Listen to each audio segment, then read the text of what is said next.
Okay. Good morning, everyone. In our college, I would like to present about the current issue and future prospect of cardiology in Indonesia. So I introduce myself. I'm as a president of Indonesian Heart Associations. We have 1,300 cardiologists in Indonesia facing the same problem across the world in your country and another country, global pandemic of COVID-19, and we're joining in society in Southeast Asian nations community, and we're facing, of course, with population of mobilizations, global burden of disease, especially in cardiovascular and digital disruption. So we're facing in digital slurs and digital booming, implementation and adaptation of new habits, and of course there is some economic condition aspect, weaken the economic not only in Indonesia, maybe in other country, and increasing the population, life expectancy, and epidemiological transition infrastructures, human resource, and quality of hospital services.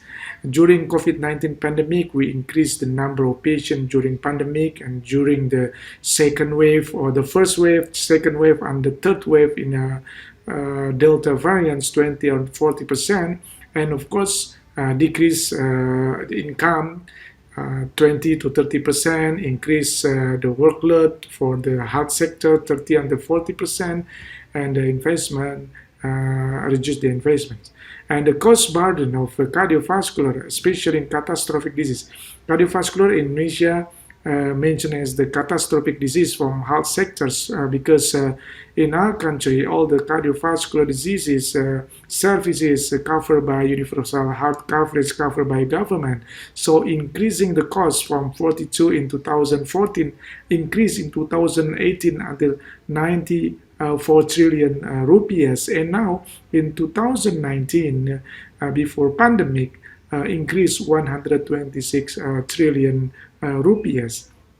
So 20 to 25% of total cost in health service due to costing for catastrophic disease, and 50% of catastrophic disease placing the cardiovascular disease as the highest burden, highest cost for the government pay for cardiovascular services to the people. And of course, this is the Indonesian position in mortality for under 26 or 100,000 peoples. And in Indonesia, the risk comparison between male and female, male of course still high in mortality than female. Some is the same with the other country. And coronary disease, in the world, there is the 27% CID in stroke. The whole the world, the cardiovascular disease mortality rate in 2019 from the Institute of Health Metric and Evaluations in Indonesia,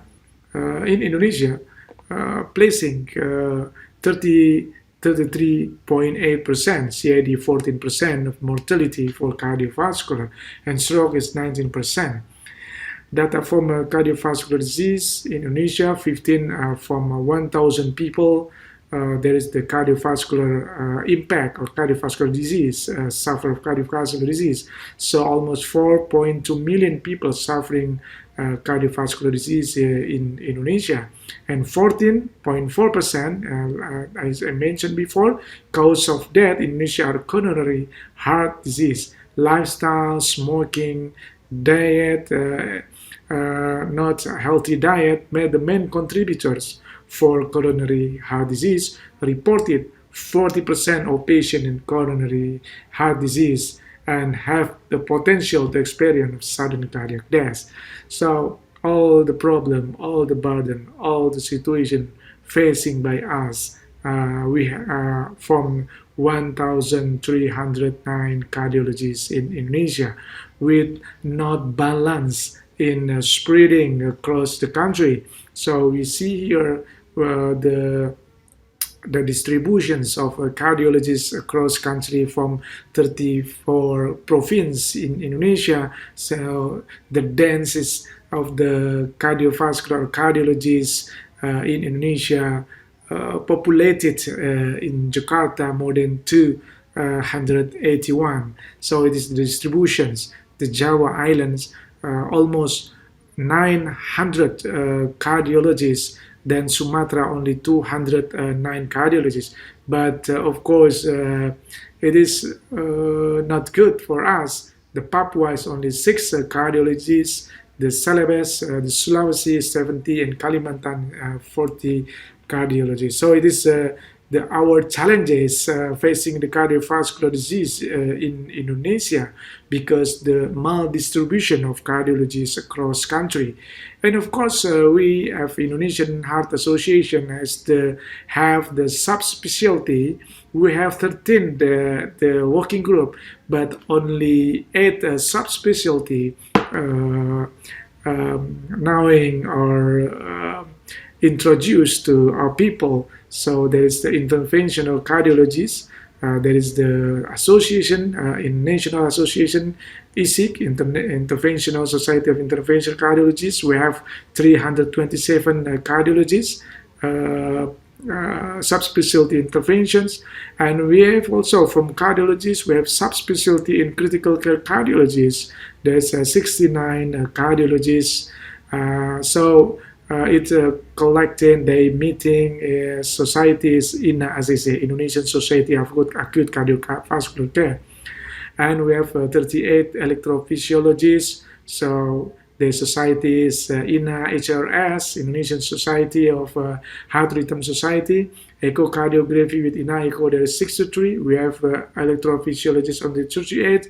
And we have also the INA Prevent, the preventionist and cardiac rehabilitation, 49 cardiologists.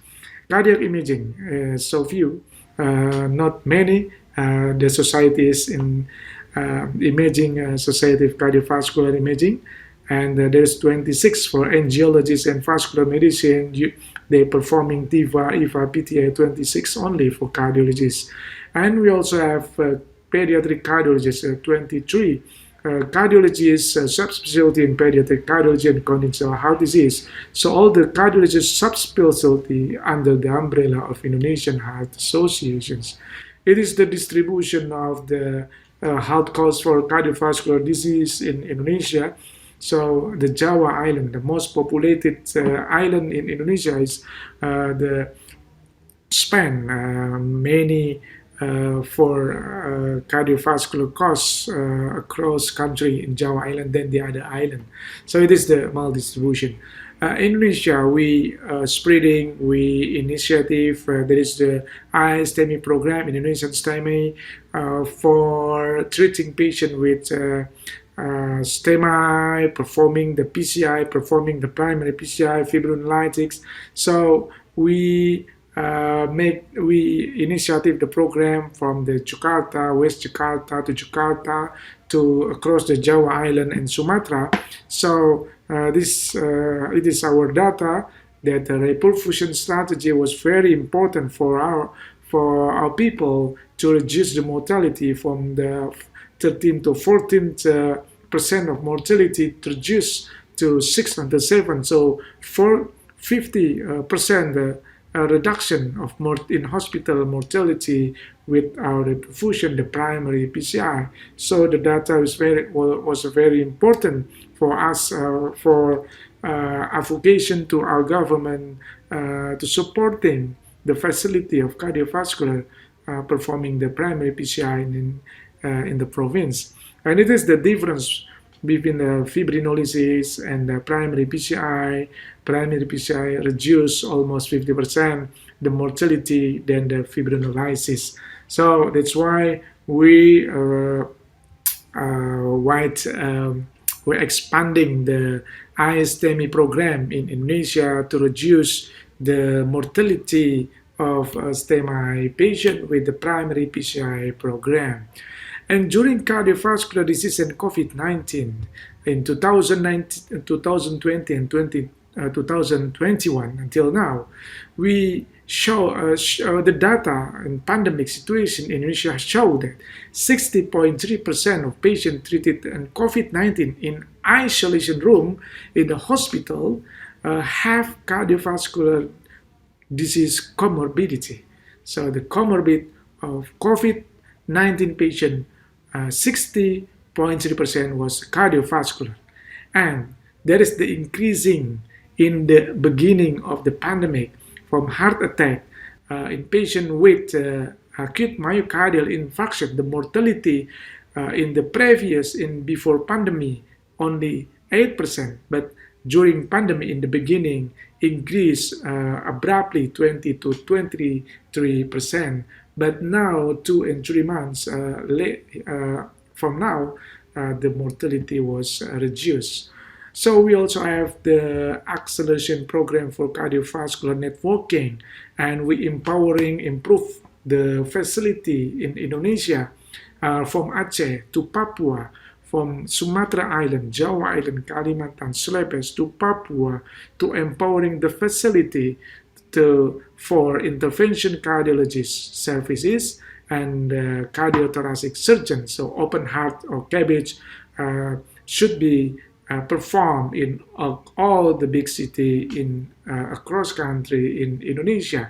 It is before cardiovascular acceleration program, so we plan, and now we move to many city and many hospital to accelerate for cardiovascular services, from intervention cardiologists to cardiovascular surgery, especially in CABG intervention and surgery. So we make the mapping of the population, mapping the geography, mapping the maps of Indonesia and the facility. We have more than 3,000 hospitals in Indonesia, and we're facing 280 million people. So we mapped the province with the green, with the red, and yellow or blue criteria. Red means there is the cath lab and cardiac surgery facility. The province have that, have the both of modality, and the green only cath lab, and the yellow no cath lab, no cardiac surgery, but there is a cardiologist, but there is no cath lab there, and no cardiac surgery, only echocardiography, mobile treatable tests, and other non-invasive modality. And the blue one is no cardiologist. So we try to accelerate to develop our cardiovascular services the whole country, across country from Aceh to Papua. The strategy from blue to yellow, from yellow to green, from green to red. So we hope that in 2024, all the provinces in Indonesia can performing the intervention cardiology cath lab, and of course can performing the cardiac surgery or open heart surgery facility, and the human resource, especially in cardiologists. And this is the mapping. We have Indonesia has have 34 provinces, so there is more than 13 provinces with the red criteria have the both intervention cardiologists and open heart surgery, and there is many province there is no cardiac surgery, there is no open heart, there is no valve replacement surgery, and unfortunately there is some province there is no cardiologist. But this is very important. We try to accelerate our capacity to improve until 2024. The 34 provinces in Indonesia able and has capacity to performing interventional cardiologies and cardiovascular surgery, starting also from upstream to downstream. You know, the upstream, the primary healthcare facility, we're empowering the primary healthcare facility because the community there is risk factors, smoker, diabetes mellitus, dyslipidemia, hypertension, family history is very high in our country. So the downstream, the patient, the people will come to the hospital, to the tertiary care, the referral care or referral hospital. So we should increase the capacity of the hospital, the cardiologists to facing this kind of problem in intervention, also the prevention and the cardiovascular surgery. So we in community try to widespread information to campaign to remove to avoid the hoax, and we also have a national formularium, national guideline, and we also have a high technology assessment, national medical equipment compendium, and in Indonesia we have the costs from ourselves for every single disease, every single procedures like a PCI, cabbage, or like the mitral interventions or BMV or acute myocardial infarction. So it is the collaboration between Ministry of Health and the Indonesian Heart Associations to collaborate to improve the capacity and to make the guidelines and evaluate and everything's regulation.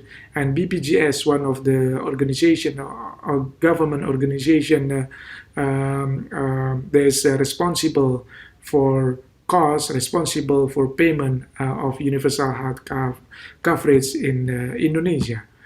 So it is we have try to make the transformation, because that's kind of the problem challenge in Indonesia. Of course, we should have the transformation in cardiovascular in Indonesia.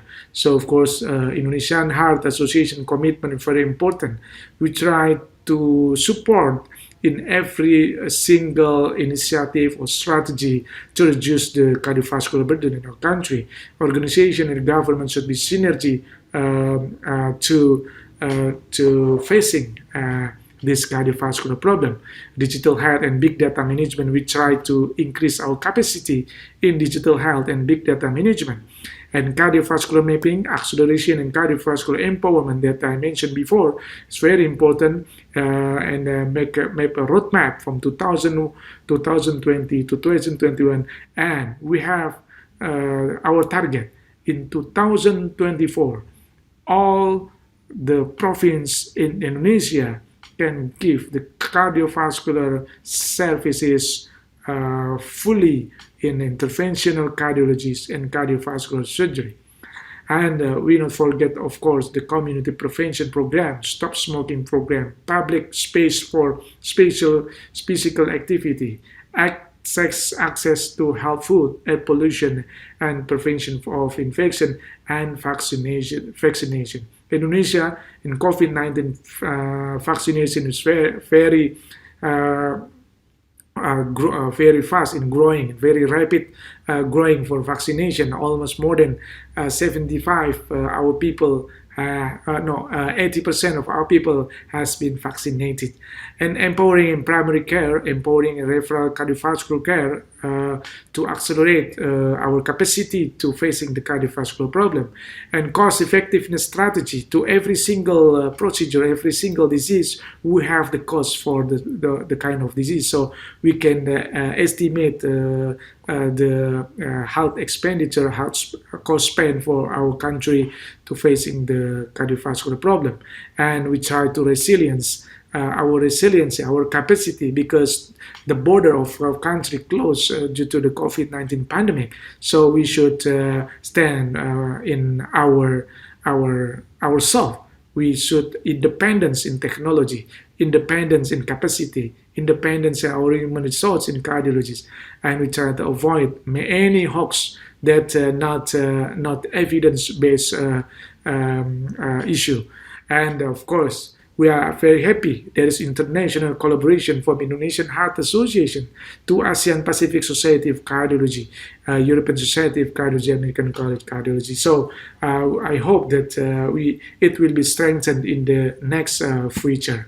So it is our guideline. We have many guidelines in Indonesian language for our people, for our cardiologists, for our doctors, to guide the doctor strictly in treatment tests, in acute Crohn's syndrome, and pacemaker, catheterization, interventional cardiology, heart failure, dyslipidemia, and you can see the national guideline, national guideline in www.inahat.org. So it is my explanation and presentation about the situation, challenges in cardiovascular prospect in Indonesia. And thank you very much for your attention.